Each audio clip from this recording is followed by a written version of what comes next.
Hey nerds, in this video, I'll be covering 10 fun cards you need to try in your next Commander deck. Players often want to find the most powerful or busted card, but Commander's a casual format, so I like looking at fun instead of power. Also, these are cards that only go into the 99 of decks, so no Commanders here.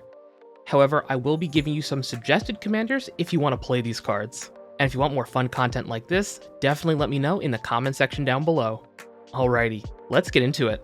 First up is Last Stand. This 5-color sorcery can be found in my Jared Carthalion Domain deck. Now, I found this card while searching Scryfall for cards that cared about land types, but might not have had the word domain in them. It doesn't see much play, probably because it's only been printed about 3 times and it costs WUBRG. But combining this card with effects like Prismatic Omen, Leyline of the Guildpact, and Dryad of the Elysian Grove have been some of the most fun I've had playing a 5-color deck. What's even better is you can cast this card with Bring to Light from your library. Some recommended commanders would be Jared Carthalion, Ramos Dragon Engine, and Jensen Carthalion Druid Exile. Next up is Cultural Exchange. I found this card sitting in a binder at my LGS. I must have flipped past it about a dozen times throughout the year. The art is really cute, but I couldn't figure out the best home for it. Well, that wasn't until I realized how great it works in my Commodore Guff Super Friends deck. Now, you might be wondering why I'd want this effect in a Planeswalker deck. Well, this deck makes a ton of tokens, including from the command zone, to help keep our Planeswalkers safe. But what if we swap those tokens for something better, like someone's commander? We can even force 2 players to swap commanders to disrupt their game plan or to earn political favor. And the best part? This card doesn't target the creatures, but it targets the player, so it gets around Hexproof, Shroud, and Ward. Some recommended commanders for this card would be Commodore Guff, Bernard Ginger Sculptor, and Marchesa the Black Rose. Speaking of exchanges, next up is Exchange of Words. When my friend suggested this card, I was surprised. I thought it was an Eggcorn card, but no, it's actually legal in Commander. Now there's an obvious play pattern of taking a token and swapping it with something like Ulamog the Ceaseless Hunger. But what I want to do is actually turn my Planeswalkers or my artifacts into creatures, swap their rules text with another one of my creatures, and then blink the Planeswalker or artifact.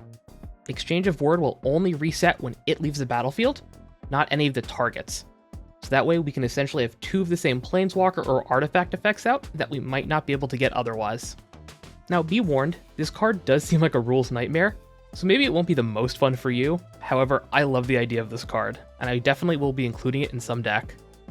Some recommended commanders would be Muldrotha the Gravetide, Orvar the Allform, and Zur Eternal Schemer. Next on our list is Fractured Identity. This has to be one of my favorite removal spells in Commander, and in Vintage Cube. It's 5 mana and sorcery speed, which isn't great, but the upside of getting a copy of whatever you removed is absolutely worth it. And it exiles, so it gets around indestructible. Of course, there is the downside that you're giving your opponent something they could use, but usually I'm removing a very key threat, and that's okay. Now the other thing you can do with this card, it's a little bit meaner, but giving someone like Phage the Untouchable so you can win immediately, or an Immortal Coil for a slow win. The versatility of this card, allowing it to act as removal or a combo piece, is what I love about it. It is blue-white, so it's a little restrictive, but some recommended commanders for this card are Zedru the Great-Hearted, Pramikon the Sky Rampart, and Yannette Cryptic Sovereign. Next up is Blade of Selves. Now the first time I saw this card, I knew I wanted to play it in every deck possible. Myriad is such a fun mechanic, especially paired with powerful Enters triggers. The value you can get from a creature like Thragtusk is actually incredible. Alright, maybe Thragtusk is a little outdated, but you get the idea. The first proper home I found for this card was Ratadrabik of Urborg. If you can attack with Ratadrabik while equipped, you end up with 4 copies of him. Then if you attack again, you end up with 12. I think the math works out to the number of Ratadrabiks you have times 2 plus 2. Now if that doesn't sound fun, well then put it on a Craterhoof Behemoth or Baleful Strix. Also, if you have Sundial of the Infinite in play, you can actually keep the token copies. Some recommended commanders for this card would be Ratadrabik of Urborg, Roxanne Starfall Savant, and Kadric Soul Kindler. Next is a card from one of my favorite sets, and probably one of the most underrated sets, Nalfashin from Baldur's Gate. In recent years, Red has been given card advantage by casting spells from exile, also known as Impulse Draw. And every time we get a cast a spell from exile, Nalfashine makes it that much better. Cheating on mana is arguably one of the most broken things we can do in Magic, and copying a spell is basically that. So with this creature out, you can easily get 6 or 8 mana worth of free spells. Now 6 mana is a lot in red, but thankfully there's no shortage of rituals or treasure tokens to get this out as early as possible. And while you can't cascade from copied spells, you can discover if you cast cards like Trumpeting Carnosaur or hit the Motherlode, which will then give you more copies of spells. Some recommended commanders would be Omnath Locus of All, Maelstrom Wanderer, and Witch King Skyscourge. Speaking of Cascade, next up is Apex Devastator. When we cast this creature, we get to Cascade 4 times.